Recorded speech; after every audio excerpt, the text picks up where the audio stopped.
Bien, continuamos con el ciclo de pensamientos de cada día, ¿no?, que yo les propongo para su propia reflexión y desarrollo.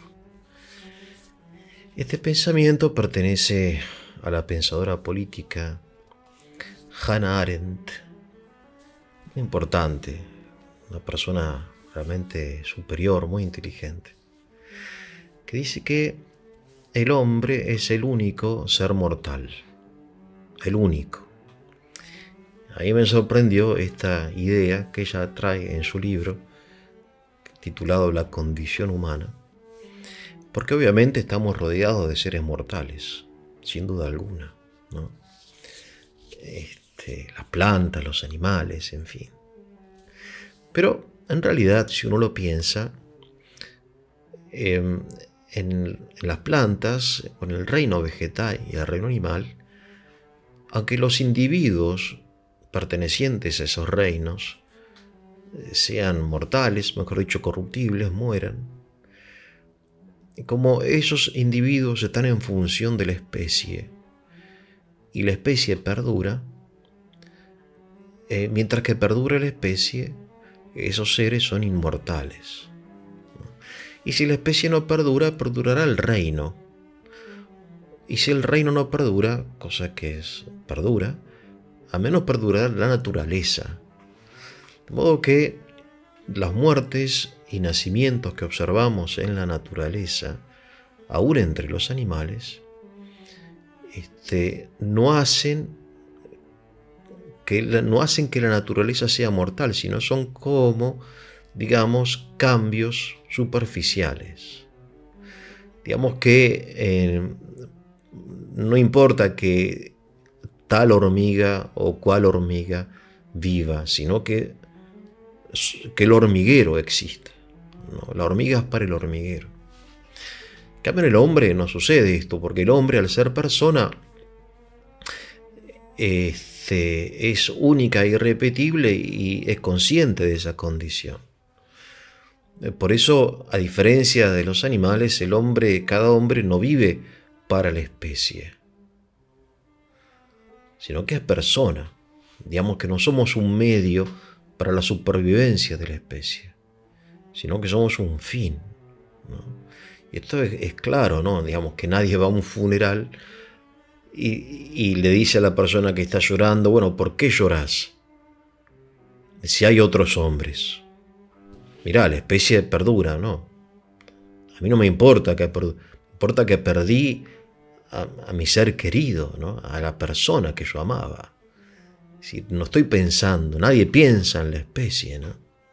Una frase que se le atribuye a Stalin.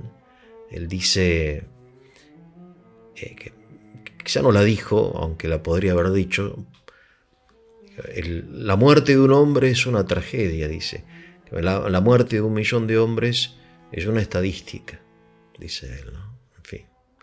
En efecto, la muerte de cada hombre es una tragedia. Una tragedia para sus seres queridos. Lo que pasa es que la muerte de 1.000.000 de hombres no es una estadística, son 1.000.000 de tragedias. Ahí se equivoca. Bien, lo que importa acá es que para el griego, ¿no?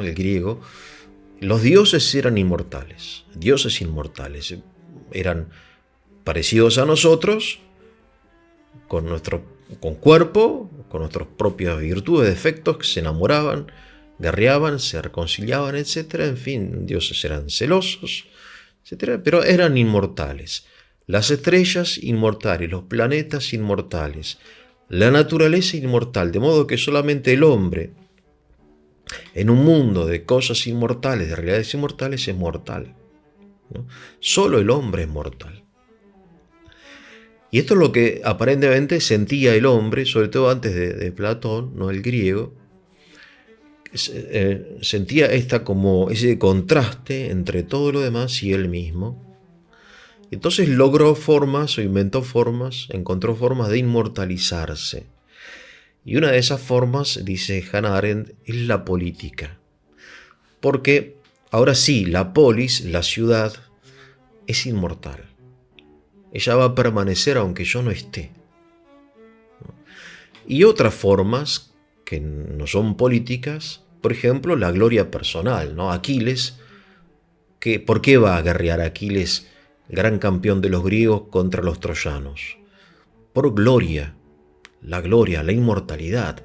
Él decía inmortalizarse, pero para nosotros esto es vanidad, ¿no? Suena a vanidad, qué vanidoso Aquiles.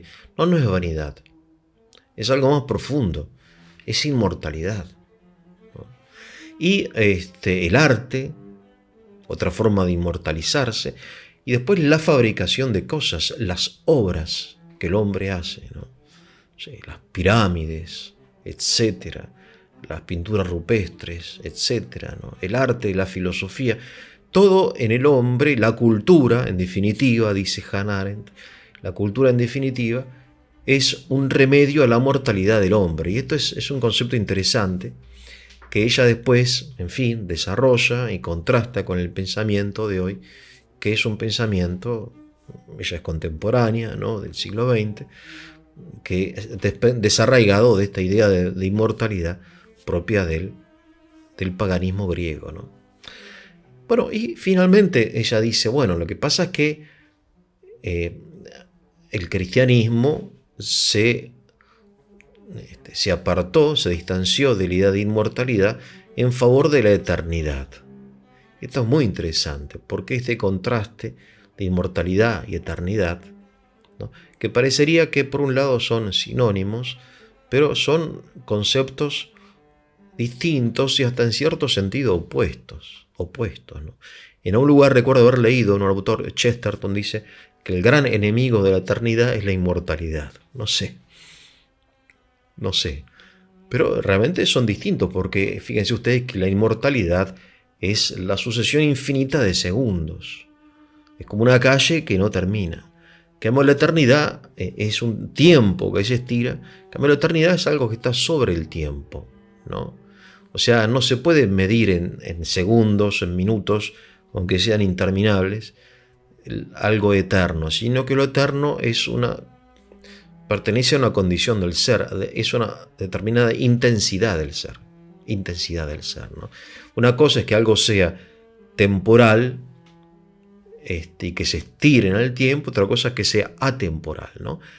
Después la inmortalidad, como bien decían los griegos, es algo exterior a uno, hay cosas inmortales. En cambio, la eternidad es una experiencia subjetiva, es una experiencia de lo eterno que, aunque el hombre siendo mortal, la tiene. Fíjense ustedes, porque los otros seres son inmortales pero no tienen la experiencia de la eternidad. En cambio, el hombre sí puede tener experiencia de eternidad, como de hecho la tenemos, aunque no la llamemos así, ¿no? Es decir, en fin, de infinidad de formas, ¿no?, de eternidad, de experiencia de la eternidad, de participación de lo eterno, ¿no? Y después la inmortalidad, para terminar, puede ser... la inmortalidad, es indiferente desde el punto de vista moral, porque algo inmortal puede ser bueno y algo inmortal puede ser malo, ¿no? Puede haber un castigo inmortal o un premio. En cambio, la eternidad es siempre positiva, es siempre luminosa, ¿no? En definitiva, la idea de eternidad es una idea que está presente desde el inicio en la Sagrada Escritura, ¿no? Por eso en la Escritura, en la tradición judeocristiana, lo que resalta es la eternidad. Obviamente, la eternidad de Dios, y después la eternidad participada de los hombres, ¿no?, de la vida eterna. En cambio, en la cultura griega, grecolatina, lo que buscaba el hombre es remediar su mortalidad, estando él rodeado de cosas inmortales, ¿no?